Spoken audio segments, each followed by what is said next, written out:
Bom dia, queridos alunos. Vamos continuar, na verdade, com o nosso cronograma, certo? E agora nós vamos iniciar o capítulo 5.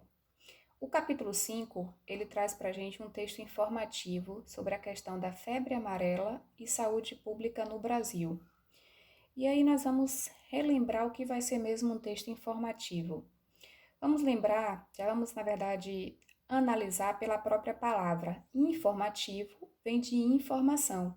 Então, o texto informativo ele tem esse propósito, que é justamente de trazer, de esclarecer, de mostrar uma informação ou esclarecer a alguém sobre um tema em questão, tá? Então, esse é o propósito de um texto informativo. Fica parecendo redundante, mas não é. É só você analisar. O informativo, ele tem, na verdade, a função de informar, de trazer informação para alguém sobre determinado assunto, certo?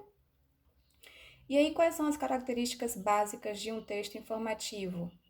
Nós vamos lembrar logo que geralmente o discurso ele acontece na terceira pessoa. Então, os verbos, os pronomes vão aparecer na terceira pessoa. Como assim na terceira pessoa? Ele, eles. Por que na terceira pessoa? Porque evita pessoalidade. Então, assim, você fala no geral, você fala de uma forma impessoal, certo? O formato de escrita geralmente é prosa, porque nós temos o texto em prosa e temos o texto poético, né? Então, nós vamos geralmente utilizar o texto em prosa, que é aquele formado por linhas e parágrafos. A linguagem, por ser um texto mais formal, por trazer uma informação propriamente dita, vai ter o sentido denotativo. O que é mesmo o sentido denotativo? É aquele que é o sentido real, que é o sentido do dicionário. E aí ele tenta trazer para esse receptor uma mensagem de forma bem clara e direta. É uma questão que é objetiva, tá?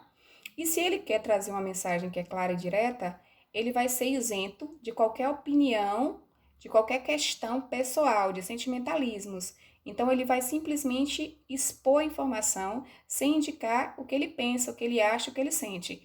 O objetivo maior é justamente informar, certo? E, lógico que para trazer veracidade, para trazer credibilidade a esse texto, ele vai trazer uma série de citações. Como assim citações? Ele vai trazer opiniões de pessoas que realmente são especialistas no assunto, de pessoas que são estudiosas no assunto, para poder transmitir essas informações com mais credibilidade, para que esse texto ele tenha, na verdade, uma informação sólida, real e verídica, certo? Exemplos de textos informativos. Os mais comuns são os textos jornalísticos, né?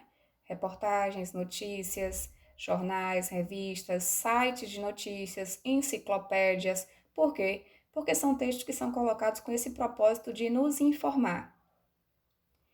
Observem aí, na verdade, coloquei uma ilustração do texto jornalístico, né? Porque é o primeiro que nos vem à mente quando nós falamos de textos informativos, porque na verdade é o mais utilizado por nós para que a gente consiga informações rápidas e precisas sobre o assunto que nos interessa.